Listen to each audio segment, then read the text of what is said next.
Welcome to Aman ji के education. दोस्तों, अमन जी के एजुकेशन के यूट्यूब चैनल पर आपका स्वागत है। प्यारे दोस्तों, कैसे हैं आप सभी। दोस्तों, हम बात करेंगे रीजनिंग के मोस्ट इम्पोर्टेंट क्वेश्चनों की सीरीज में, जिसमें हमने कई सारे पार्ट्स कंप्लीट कर लिए थे। आज एक और नए पार्ट्स में आपका स्वागत है। तो चलिए दोस्तों, स्टार्ट करते हैं आज की अपनी रीजनिंग के मोस्ट इम्पोर्टेंट क्लास को।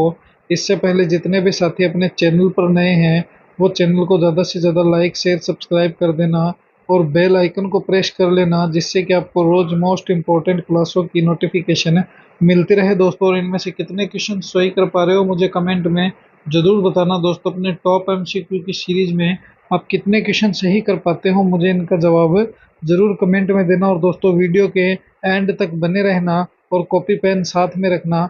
कितने क्वेश्चन सही हुए हैं दोस्तों, कमेंट जरूर करना। निम्न में से उत्तर आकृति को चुनिए जिसमें प्रश्न आकृति निहित है, तो उस उत्तर आकृति को चुनना है। तो देखिए, ये ऐसी प्रश्न आकृति है दोस्तों। क्या आपको यहाँ पर कोई नजर आ रही है क्या नहीं है? क्या आपको यहाँ पर कोई नजर आ रही है क्या नहीं है? क्या आपको यहाँ पर ऐसे भी कोई नजर आ रही है क्या नहीं है? मगर दोस्तों, जब आप इस आकृति पर आओगे तो ये लीजिए सर, एज इट इज हमारी मैच कर रही है। क्या कर रही है?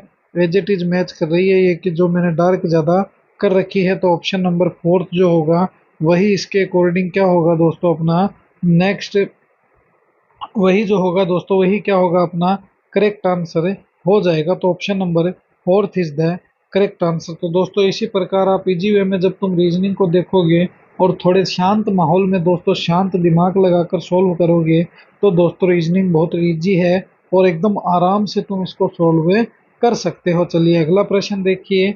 ये रहा हमारा नेक्स्ट क्वेश्चन। बहुत ही अच्छा क्वेश्चन है। एक्स वाई रेखा पर रखा जाए तो दी गई उत्तर आकृतियों में से कौन सी आकृति प्रश्न आकृति का सही प्रतिबिंब होगी। तो इसमें दोस्तों प्रश्न आकृति है, इसको अगर एक्स वाई रेखा पर रख दें तो इसमें से कौन सी ऐसी आकृति है दोस्तों जो इसका सही प्रतिबिंब होगी। तो दोस्तों, हम इसको आराम से बना सकते हैं, हमें ऐसी कोई प्रॉब्लम नहीं है। तो किस प्रकार से होगी दोस्तों, इनमें जब भी बनाओ इनके डंडियों का ध्यान हमेशा रखा करो, क्योंकि ये डंडियां ही दोस्तों फोड़ा गालती है। तो देखिए, इस प्रकार की आकृति कहाँ है, ऐसी है क्या, नहीं है, नहीं है, नहीं है। मगर ऑप्शन नंबर फोर्थ जब देखोगे दोस्तों, दर्पण प्रतिबिंब के जितने भी क्वेश्चन है दोस्तों, इन सभी को एक दिन एक साथ क्लास बनाऊंगा। उस क्लास में दोस्तों सारी की सारी आपको जो किंतु परंतु है उसको सोल्व हमें कर लेंगे। तो ऑप्शन नंबर फोर्थ जो होगा इसके अकॉर्डिंग वही क्या होगा, अपना करेक्ट आंसर हो जाएगा। तो option number fourth is the correct answer. चलिए नेक्स्ट क्वेश्चन देखिए। ये रहा हमारा नेक्स्ट क्वेश्चन। बहुत ही अच्छा क्वेश्चन है। यदि किसी कूट भाषा में ऑपरेशन को EPOTARONI लिखा जाता है, तो उसी शब्द या उसी भाषा में दोस्तों और PSECSES को क्या लिखा जाएगा, वो हमें बताना है। तो सबसे पहले दोस्तों एक ही कंडीशन रहती है, ऑपरेशन को बना लीजिए। अगर तुमने ऑपरेशन को सही से कर दिया तो दोस्तों पेशेंट भी ऑटोमेटिकली ठीक हो जाएंगे। तो सबसे पहले देखिए ऑपरेशन करते हैं। OPE हो गया, फिर RA, फिर टी, फिर आई और फिर ओ और एन हो गया। ये लीजिए सर ऑपरेशन। अब इस ऑपरेशन को बनाते हैं। इसने क्या कहा है, EPO। तो देखिए दोस्तों, ई को इसने यहाँ पर ले आया, पी को इसने एज छोड़ दिया, ओ को दोस्तों ऐसे कर दिया। फिर देखिए इसने क्या कहा है, TARN। तो दोस्तों यहाँ पर जब तुम इसको और देखोगे तो ये देखिए टी को तो इसने यहाँ पर ले आया, ए को इसने ऐसा का ऐसा छोड़ दिया और आर को इसने ऐसा लगा दिया। अब लास्ट के तीन अक्षर बचे हैं, इनको भी देखना। NOI है, एन को दोस्तों इस साइड ले आया, ओ को दोस्तों बीच में छोड़ दिया और आई को यहाँ छोड़ दिया। तो अब आप समझ गए होंगे इसने दोस्तों क्या किया है, तीन तीन के जोड़े सेट किए हैं। क्या किए हैं, जोड़े सेट किए हैं। तो हम भी क्या कर देंगे दोस्तों, इसके जब जोड़े बनाएंगे तो दोस्तों बहुत ही इजी वे में इसको सोल्व कर देंगे। देखिए इसके जोड़े बनाते हैं। सबसे पहले पी है दोस्तों, पी को यहाँ ले आए, आर को यहाँ ले आए और ओ को यहाँ ले जाए। तो ये लीजिए यहाँ से हो गया। उसके बाद दोस्तों पी तक का मैटर खत्म। अब क्या होगा दोस्तों, ये तीन है, तीन की जगह सी है दोस्तों, सी को यहाँ ले आए, ई को यहाँ ले आए और एस को यहाँ ले आए। तो ये एस तक का मैटर खत्म। अब दोस्तों ये एस सी एस है, तो एस को एक को यहाँ ले आए, ये दोस्तों ई को यहाँ एज इट इज रख दिया और एस को वहाँ ले गए। तो अब हमारा क्या हो गया दोस्तों, तो हमारा एक PRO, फिर सी, फिर ई, फिर डबल एस, फिर ई और फिर एस। तो ये हमारा प्रोसेस कहाँ पर है दोस्तों, PROCE। ये भी गलत, ये भी गलत। मगर दो नंबर देखोगे दोस्तों तो PROCE डबल एस, ये रहा हमारा प्रोसेसेस। तो दोस्तों ऑप्शन नंबर सेकंड जो होगा इसके अकॉर्डिंग क्या होगा, अपना करेक्ट आंसर हो जाएगा। तो बस दोस्तों आपको निकालने का अभ्यास होना चाहिए। अगर आप निकालने का अभ्यास अच्छे से कर लोगे तो दोस्तों रीजनिंग भी आपको अच्छे से आने लगेगी। बस क्वेश्चन निकालना, हमारी रीजनिंग क्या कहती है दोस्तों, आपको किसी प्रकार के कोई फॉर्मूले नहीं रटने हैं, ना ही आपको कुछ करना है। बस इसको समझना है कि इसमें रिलेशन क्या है, इसमें रिश्ता क्या है। अगर वो आप समझ गए तो दोस्तों रीजनिंग आपकी बाहों में होगी। देखिए नेक्स्ट क्वेश्चन, ये रहा हमारा next question. A L N हो गया, डी एन आर हो गया, जी पी आर हो गया और आगे हो गया क्वेश्चन मार्क। क्या आएगा वो हमें बताना है। तो सबसे पहले देखिए हम क्या करेंगे दोस्तों, हमारी तो हमेशा एक ही कंडीशन रहती है कि पहले लिखेंगे और लिखने के बाद ही दोस्तों निर्णय लेंगे कि आगे हमें क्या करना है। तो अब देखिए ये हो गया हमारा क्वेश्चन मार्क। तो अब देखिए बनाते हैं इसको। सबसे पहले ए से डी की तरफ चलिए, बी सी और डी तो दोस्तों क्या हो गए, +3 हो गए। उसके बाद जी की तरफ चलिए, सी डी ई एफ और जी तो दोस्तों +3 हो गए। अब हम दोस्तों जब +3 करेंगे तो क्या आ जाएगा, तो जी के बाद एच आई फिर आ जाएगा जे। तो दोस्तों ये रहा हमारा जे, ये लीजिए सर हमने फिर से +3 कर दिया। उसके बाद हम दोस्तों क्या करेंगे, एल है, एल के बाद एन की तरफ जाएंगे तो J K L M N तो दोस्तों +2 हो गया। फिर दोस्तों एन से पी की जाएंगे तो एम एन ओ और पी दोस्तों 2 हो गया। तो पी से फिर दोस्तों क्या करेंगे, क्यू और आर हो गया। तो ये लीजिए सर आर बना दिया।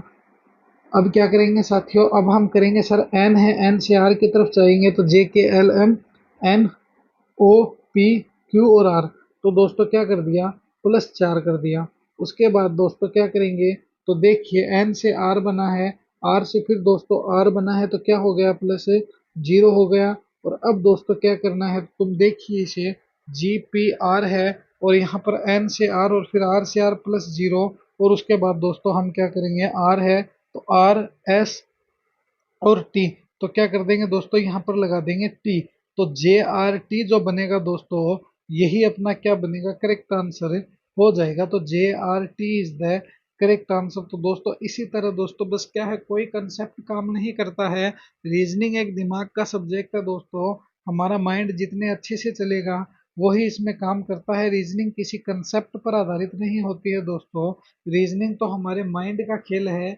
बस माइंड में जितने अच्छे से हम इनको सेट कर सकते हैं कर लेंगे और दोस्तों रीजनिंग भी उतनी ही आसानी से सॉल्व हो जाएगी। चलिए नेक्स्ट क्वेश्चन देखिए, ये ना हमारा नेक्स्ट क्वेश्चन।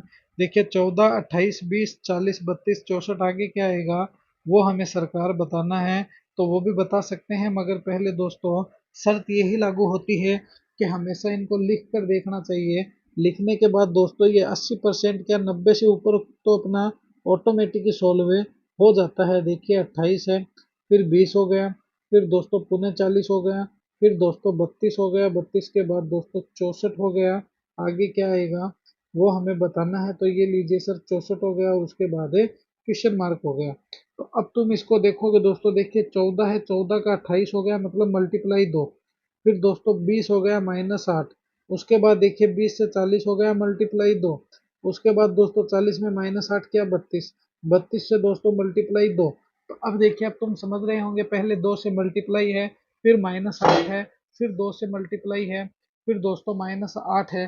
तो अब दोस्तों अब 2 से मल्टीप्लाई हो गया तो अब हम क्या करेंगे, -8 कर देंगे। जब 64 में से दोस्तों -8 करेंगे तो कितना आएगा दोस्तों, तो सर 64 में से -8 करते ही 56 आ जाएगा। कितना आ जाएगा, 56 आ जाएगा, क्योंकि 64 -8 दोस्तों क्या होते हैं, 56 होते हैं। तो ऑप्शन नंबर सेकंड जो होगा वही क्या होगा दोस्तों, अपना करेक्ट आंसर हो जाएगा। तो ये 56 जो है दोस्तों ये अपना क्या है, करेक्ट आंसर हो गया। चलिए अगला प्रश्न देखिए, ये रहा हमारा नेक्स्ट क्वेश्चन, बहुत ही अच्छा क्वेश्चन है। B D F C F I D H L और एम, ये दोस्तों कोडिंग डिकोडिंग के क्वेश्चन होते हैं। किसके होते हैं, कोडिंग है डिकोडिंग के क्वेश्चन होते हैं दोस्तों। सभी टॉप एमसीक्यू जितने भी हैं वो दोस्तों रोज मैं आपको करवा रहा हूँ। तो वीडियो के एंड तक बने रहना और वीडियो को दबा के शेयर कर दो अपने साथियों में, जिससे कि उनको भी इनका लाभ मिल सके। तो देखिए सबसे पहले होता है बी डी एफ, ये लीजिए सर बी डी एफ हो गया। फिर सी एफ आई हो गया। उसके बाद क्या करना है दोस्तों, डी एच एल हो गया। अब क्या आएगा सर वो हमें बताना है। तो हम दोस्तों बहुत ही इजी वे में बता सकते हैं। सबसे पहले बी है, बी से सी की तरफ चलिए, +1 हो गया, हुआ कि नहीं हुआ, तो बिल्कुल सर हमारा +1 हो गया। तो ये लीजिए सर बी से सी सी से दोस्तों डी की तरफ +1 हुआ कि नहीं हुआ? बिल्कुल हुआ। अब दोस्तों हम क्या करेंगे, तो सी डी ई हो जाएगा, क्या हो जाएगा? ई हो जाएगा। अब देखिए थोड़ा सा आगे आएंगे तो दोस्तों डी से एफ की तरफ चलेंगे, तो डी ई एफ तो +2 हो गया। फिर दोस्तों एफ से एच की तरफ आएंगे, ई एफ जी एच +2 हो गया। एच के बाद क्या करेंगे दोस्तों, एच आई और जे कर देंगे, क्या कर देंगे? जे कर देंगे तो +2 हो गया। अब तीसरे नंबर वाले का रिलेशन देखेंगे कि तीसरे नंबर वाले का रिलेशन क्या निकलता है, तो दोस्तों एफ एम, एफ से आई की तरफ चलिए, एफ फिर जी फिर एच और फिर आई, दोस्तों +3 हो गया। अब देखिए आई है, आई जे के और फिर एल +3 हो गया। और उसके बाद दोस्तों हम क्या करेंगे, +3 करेंगे तो जे के एल फिर एम एन और क्या आ जाएगा? ओ आ जाएगा। तो ई जे ओ कहाँ पर है? तो ई जे ओ तो सर ऑप्शन नंबर फर्स्ट में सीधे सीधे नजर आ रहा है। तो ई जे ओ ही अपना क्या हो जाएगा दोस्तों, करेक्ट आंसर है, हो जाएगा। ये बात मैं तो आपको हर वीडियो में बताता हूँ कि रीजनिंग कोई भी दोस्तों टफ नहीं है, रीजनिंग बहुत ही इजी सब्जेक्ट होती है। बस दोस्तों समझने वाले के दिमाग में ये बात सेट हो गई कि हमें रीजनिंग नहीं आती है। जब जिस प्रकार से मैं आपको तैयारी करवा रहा हूँ उस प्रकार से दोस्तों अगर आप लगे रहोगे तो रीजनिंग में आप भी दोस्तों बहुत ही अच्छे स्कोर कवर कर सकते हो और पूरे में पूरे से नंबर आप लेकर आ सकते हो। चलिए नेक्स्ट क्वेश्चन देखिए, ये रहा हमारा नेक्स्ट क्वेश्चन, बहुत ही अच्छा क्वेश्चन है दोस्तों, कथन और निष्कर्ष से संबंधित क्वेश्चन है। जब भी ऐसे क्वेश्चन आ जाए दोस्तों हमेशा ध्यान रखना, आप डायग्राम बनाकर सोल्व करना, सोल्व हमारा हो जाएगा, कोई दिक्कत नहीं है। देखिए कोई फूल पात्र नहीं है, क्या नहीं है दोस्तों? पात्र नहीं, कोई पात्र दोस्तों वाटिका नहीं है। तो सबसे पहले क्या करेंगे दोस्तों, ये लीजिए सर हमारा फ्लोवर हो गया, और कोई भी जो फ्लोवर है दोस्तों वो क्या नहीं है? पात्र नहीं है। तो ये लीजिए सर हमारा पात्र हो गया। अब ये क्या बोल रहा है कि कोई भी पात्र जो है दोस्तों वाटिका नहीं है, तो ये लीजिए सर कोई भी पात्र जो है वो वाटिका नहीं है। तो ये इससे नहीं है और ये इससे नहीं है, आपस में रिलेटिव। कोई फूल वाटिका नहीं है, देखिए कोई फूल वाटिका है क्या? नहीं है, अच्छी बात है, ये हम मान सकते हैं। सभी वाटिकाएं पात्र है, तो ये देखिए सभी जो वाटिका है वो पात्र है क्या? ये देखिए क्या बोल रहा है, कोई भी पात्र वाटिका नहीं है, और ये बोल रहा है कि सभी वाटिकाएं पात्र है। तो हम इस बात को कैसे स्वीकार कर सकते हैं? नहीं करेंगे। कोई फूल दोस्तों वाटिका नहीं है, जबकि ये बोल रहा है कि कोई फूल पात्र नहीं है, ये बोल रहा है वाटिका नहीं है, तो ये बात भी दोस्तों अपने गलत है, कर देंगे। तो न तो निष्कर्ष एक ठीक है और न ही निष्कर्ष दो ठीक है। तो ऑप्शन नंबर फोर्थ जो होगा इसके अकॉर्डिंग वो उसको क्या कर देंगे दोस्तों, सही मान लेंगे, क्योंकि ऑप्शन नंबर फोर्थ इसके अकॉर्डिंग अपना निकल कर आता है। तो option number fourth is the correct answer. चलिए नेक्स्ट क्वेश्चन पर डिस्कस करते हैं, अगले प्रश्न पर। तो अगला प्रश्न देखिए दोस्तों, जब भी ऐसे क्वेश्चन आ जाए हमेशा दोस्तों आपको वेन डायग्राम की तरह ही इस्तेमाल करके सेट करना है। चलिए ये क्वेश्चन देखिए, बहुत ही अच्छा क्वेश्चन है। एक्स और वाई दो भाई है, देखिए एक्स है, एक्स का जो भाई है, देखिए एक्स का जो ब्रदर है वो वाई है, बी ए का भाई है। देखिए यहाँ पर देखिए बी जो है दोस्तों वो ए का ब्रदर है, ठीक है, लेकिन ए एक्स की माँ है। तो ये ए है दोस्तों, ये इस एक्स की माँ है, अच्छी बात है। तो बी का वाई से क्या रिलेशन है, इस बी का वाई से क्या रिलेशन है? देखिए एक्स और वाई दो भाई है, ये एक्स और वाई दोनों भाई हो गए, और बी और ए दोनों भाई हैं, तो ये बी और ए दोनों ब्रदर हो गए। अब देखिए ये जो ए है ये इस एक्स की माँ है, तो देखिए माँ हो गई, अच्छी बात है। तो अब ये पूछ रहा है बी का और वाई का क्या रिलेशन है, तो ये भाई भाई, ये दोस्तों भाई भाई, ये एक्स की माँ हो गई, इसका मतलब दोस्तों ये इसकी भी माँ हो गई, और मेरी माँ है दोस्तों, तो मेरी माँ है, तो ये ए है क्या हुई, मेरी माँ, तो बी क्या हो गया, मेरा बाप, क्या हो गया, मेरा बाप। तो option number second is the correct answer, क्योंकि दोस्तों एक्स और वाई भाई है, और बी और ए को क्या है दोस्तों, बी ए का भाई है, लेकिन ए एक्स की माँ है, बी ए का तो भाई है, बी जो है ए का भाई है, लेकिन ए जो है दोस्तों एक्स की माँ है। तो इसका मतलब दोस्तों बाप नहीं होगा, क्या होगा दोस्तों, मेरा मामा होगा। क्या होगा, मेरी माँ का जो भाई है दोस्तों मेरा क्या होगा, मामा होगा। मेरी भाई की माँ मेरी क्या होगी, माँ, और मेरी माँ का भाई मेरा क्या बन गया दोस्तों, मामा बन गया। क्या बन गया, मामा बन गया। तो ऑप्शन नंबर फर्स्ट जो होगा दोस्तों वो क्या होगा, करेक्ट आंसर होगा। पिता मत लगा लेना दोस्तों, क्योंकि दोस्तों इन्होंने बी और ए को भाई दिखाया है कि बी ए का भाई है, और ए दोस्तों बी की माँ है। तो दोस्तों ए जो है एक्स की माँ है, तो इसीलिए जो बी होगा दोस्तों वो वाई का क्या हो जाएगा, मामा हो जाएगा। तो दोस्तों ये क्वेश्चन भी हमेशा तुम लिखकर ही सोल्व करना अगर इन क्वेश्चनों को तुम चाहते हो कि अच्छे से सोल्व करके आ जाए। तो जिस प्रकार मैं आपको समझाता हूँ उसी तरह आप इनको सोल्व किया करो। चलिए अगला प्रश्न देखिए, ये रहा हमारा नेक्स्ट क्वेश्चन। ए उत्तर दिशा में 3 किलोमीटर चलता है, फिर बाएं मुड़कर 2 किलोमीटर चलता है, पुनः बाएं मुड़कर 3 किलोमीटर चलता है। इस बिंदु पर वह दाएं मुड़कर 3 किलोमीटर चलता है। प्रारंभिक बिंदु से किस दिशा में और कितनी दूरी पर है वो हमें बताना है। तो देखिए ये तो हम बता देंगे, कोई बात नहीं है, कोई टेंशन नहीं है। सबसे पहले समझना पड़ेगा कि ऊपर होता है उत्तर, नीचे होता है दक्षिण, इस साइड होता है पूर्व और इस साइड होता है पश्चिम। तो अब क्या करना है दोस्तों, उत्तर दिशा में जा रहा है। तो मान लीजिए ए यहाँ पर है, कहाँ पर है, ए यहाँ पर है, यहाँ से वह इस साइड गया 3 किलोमीटर। तो ये लीजिए सर 3 किलोमीटर की डिस्टेंस आ गया। फिर वह बाएं मुड़कर 2 किलोमीटर चलता है। तो दोस्तों इस साइड गया तो दाएं हो गया, और इस साइड आ गया तो बाएं हो गया। ये लीजिए 2 किलोमीटर आ गया। फिर वह पुनः बाएं मुड़कर 3 किलोमीटर चलता। दोस्तों ऊपर गया तो दाएं हो गया, नीचे आया तो बाएं हो गया। ये लीजिए यहाँ पर 3 किलोमीटर चलता है। इस बिंदु पर वह दाएं मुड़ता है। तो जब आप इस साइड खड़े हो दोस्तों, तो इस साइड गए तो बाएं हो गया, और अगर इस साइड गए तो दाएं हो गया। और कितने किलोमीटर, 3 किलोमीटर। तो ये लीजिए सर 3 किलोमीटर। अब ये पूछ रहा है कि प्रारंभिक बिंदु से उसकी दिशा और दूरी कितनी है। तो देखिए आपको सीधे सीधे निकालने का सीधा सीधा मतलब है, दिशा तो ये हो गई कौन सी, पश्चिम। ठीक है सर, अच्छी बात है, पश्चिम तो दिशा हो गई। 3 किलोमीटर की तो दूरी ये रही, बीच की दूरी 2 किलोमीटर ये रही, तो 3 2 कितनी होगी, 5। तो 5 किलोमीटर दोस्तों किस दिशा में है, पश्चिम दिशा में है। किस दिशा में है, पश्चिम दिशा में है। तो 5 किलोमीटर पश्चिम दिशा में है, तो जो बी होगा दोस्तों वही क्या होगा, अपना करेक्ट आंसर हो जाएगा इस ऑप्शन के अकॉर्डिंग। तो दोस्तों इसी प्रकार रीजनिंग के जब भी क्वेश्चन आए बहुत ही इजी वे में सॉल्व कर लिया करो, और दोस्तों अपना आंसर खींच लिया करो। देखिए नेक्स्ट क्वेश्चन देखिए, ये रहा हमारा नेक्स्ट क्वेश्चन। देखिए इस क्वेश्चन को, श्रेणी अनलू से तो लंबी है और रघु चंदू से लंबा है लेकिन वृंदा से छोटा है। इसी तरह श्रेणी चंद्रू से छोटा है, तदनुसार सबसे ज्यादा लंबा कौन है। सबसे पहले तो हमें यह करना पड़ेगा कि जो श्रेणी है दोस्तों ये रही एस। एस किससे लंबी है, अनलू से लंबी है। तो सबसे पहले कौन बनेगा, अनलू बनेगा। इसके बाद कौन बनेगी, श्रेणी बनेगी। अब देखिए रघु चंदू से तो लंबा है लेकिन वृंदा से छोटा है। तो अब देखिए अब यहाँ पर कौन आएगा, रघु जो है दोस्तों चंद्रू से तो लंबा है लेकिन वृंदा से छोटा है। तो ये लीजिए वृंदा हो गई। फिर दोस्तों रघु जो है चंद्रू से तो बड़ा है। तो सबसे बाद में कौन आया, देखिए दोस्तों रघु है वो चंद्रू से बड़ा है, तो उससे छोटा कौन आया, लेकिन वृंदा से छोटा है। वृंदा के बाद दोस्तों रघु आया। कौन आया, रघु। क्योंकि रघु दोस्तों चंद्रू से तो लंबा है लेकिन वृंदा से छोटा, तो वृंदा के बाद रघु आया, और रघु के बाद दोस्तों कौन आई, वृंदा आई। तो इसमें से ऑप्शन नंबर 4 जो निकलेगा वही निकलेगा अपना करेक्ट आंसर। देखिए इस क्वेश्चन को दोबारा समझाता हूँ मैं आपको।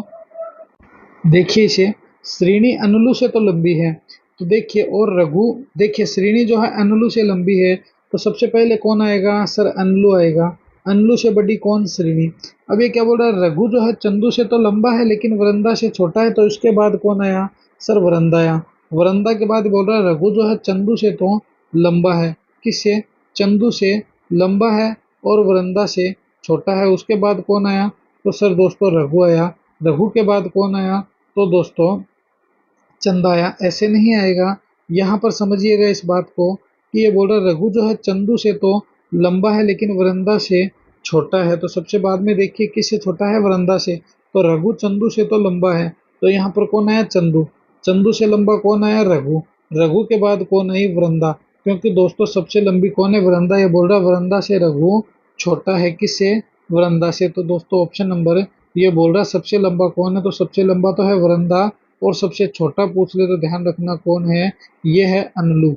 तो दोस्तों ऑप्शन नंबर फर्स्ट जो होगा वही क्या होगा, इसके अकॉर्डिंग अपना करेक्ट आंसर हो जाएगा। तो ये था दोस्तों option number 4 is the correct answer. ये जो वृंदा है दोस्तों ये सबसे लंबी होगी। तो ये थी दोस्तों आज की अपनी रीजनिंग की मोस्ट इम्पोर्टेंट क्लास। कैसी लगी ये क्लास मुझे कमेंट में ज़रूर बताना। दोस्तों अपने इस परिवार को ज़्यादा से ज़्यादा लाइक शेयर सब्सक्राइब कर देना, और बेल आइकन को प्रेस कर लेना, जिससे कि आपको रोज इनका नोटिफिकेशन मिलता रहे। तो मिलेंगे इसी जोश और जुनून के साथ हम एक और नेक्स्ट वीडियो में। जय हिंद, जय भारत। प्यारे दोस्तों, वीडियो को दबा के शेयर कर देना अपने साथियों में।